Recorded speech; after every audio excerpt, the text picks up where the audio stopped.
naquela era.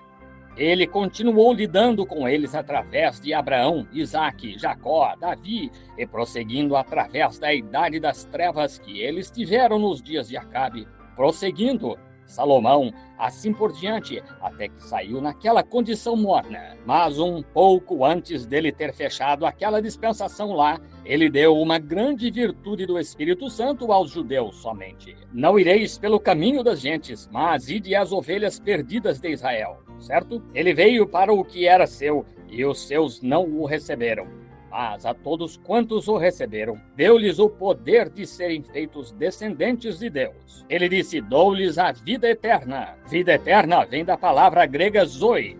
Zoe é essa vida. Zoe é a vida de Deus. E se a vida de Deus está vivendo em você, produz uma vida piedosa, simplesmente tão certo como eu estou de pé nesta plataforma. E o homem que a tem não pode perecer, assim como Deus também não pode, porque Deus está no homem.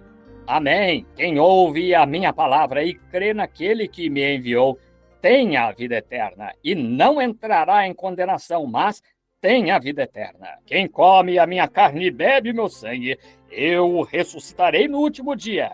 Essa é a sua palavra. Que consolação para o crente, e que condenação para aqueles que rejeitam caminhar na luz. Está ficando quente, não está?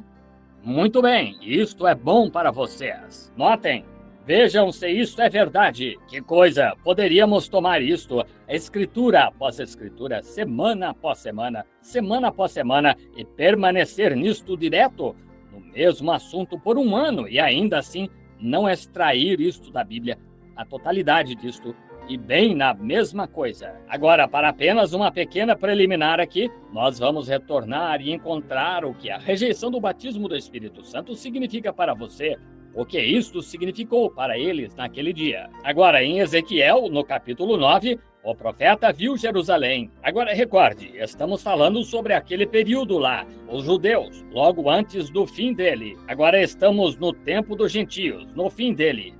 Então, iremos para o milênio. Muito bem, mas agora observe, você está terminando com os judeus agora. O profeta prevê isto ainda é 100 anos, cerca de 800 anos antes da vinda do Senhor. E isto foi profetizado pelo profeta. Agora ouçam com atenção enquanto lemos. Então me gritou aos ouvidos com grande voz, dizendo, fazei chegar os intendentes da cidade, e cada um com uma arma destruidora, ou suas armas destruidoras na mão. Agora observe com atenção agora enquanto lemos. E eis que vinham 6 homens da porta alta que olha para o norte, cada um com as suas armas destruidoras na mão, e entre eles o homem com roupas brancas, vestido de linho, com um tinteiro de escrivão à sua cinta, e entraram e se puseram diante, junto ao altar de bronze, e a glória do Senhor Deus de Israel se levantou do querubim sobre o qual estava, até a entrada da casa, e clamou ao homem vestido de linho, que tinha o tinteiro de escrivão à sua cinta. Ouça, e disse-lhe o Senhor,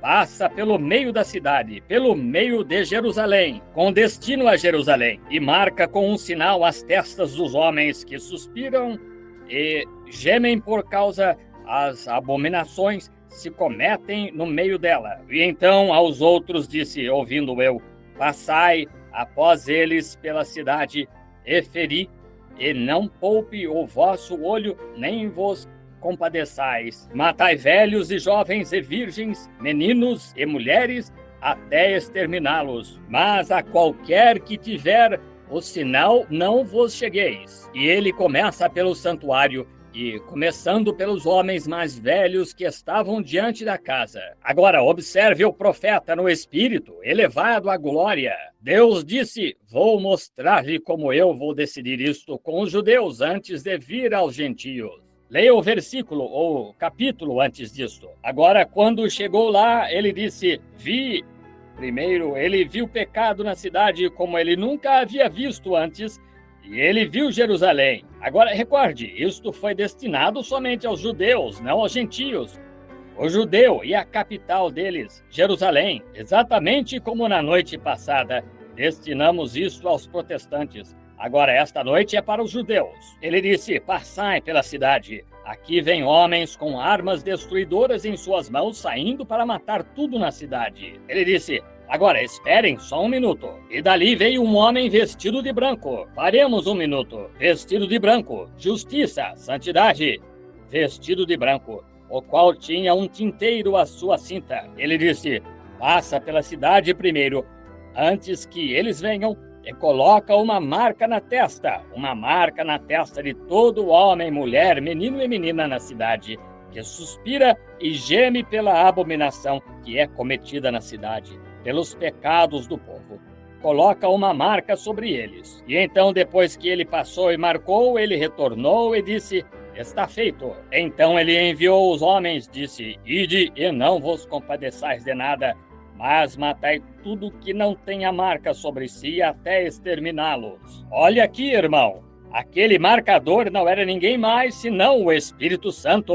E note, se ele viesse a Jeffersonville esta noite ao Tabernáculo Branham, ou a qualquer outro tabernáculo na cidade, ou a qualquer outra igreja sobre quem ele colocaria uma marca, que fosse tão sincero e honesto diante de Deus, que chorasse, reclamasse e orasse dia e noite pelo pecado da cidade, que faria isto aos pregadores que deixam suas mulheres sair por aí em roupas de banho e enfiar-se em shorts e caminhar para lá e para cá nas ruas e cantar no conréu e se pintar e atuar como Jezabéis? É quando homens lá fora fumando e bebendo e se comportando inconvenientemente e jogando e tudo mais. E agem como se estivessem despreocupados acerca disto, indo a um grande jantar onde serve-se frango ou a uma festa em algum lugar. Ficam em casa nas noites de quarta-feira e assistem televisão ao invés de ir à reunião de oração.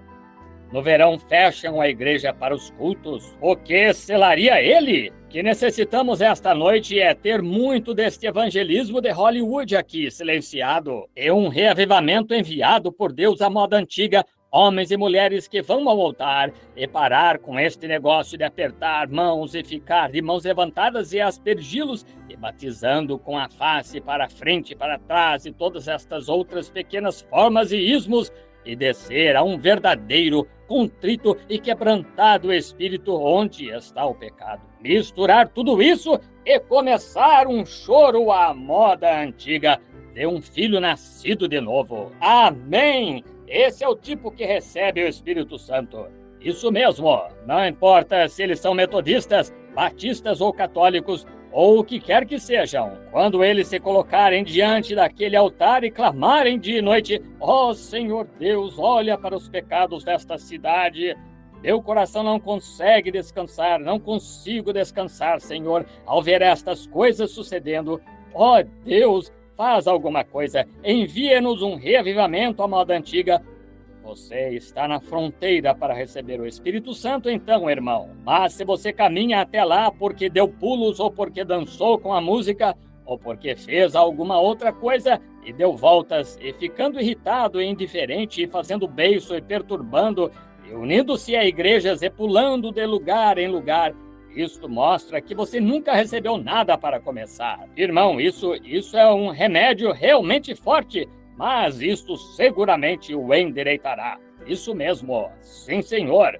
Isto fará vocês saírem sem nenhum debilitado entre vocês. Como Moisés, eu gostaria de dar uma olhada em seu estojo de medicamentos. Você não? Tinha 2 milhões de pessoas lá. Você gostaria de dar uma olhada no estojo de medicamentos de Moisés? O que ele tinha? Todos aqueles homens idosos e centenas de pequenos bebês nascidos toda noite.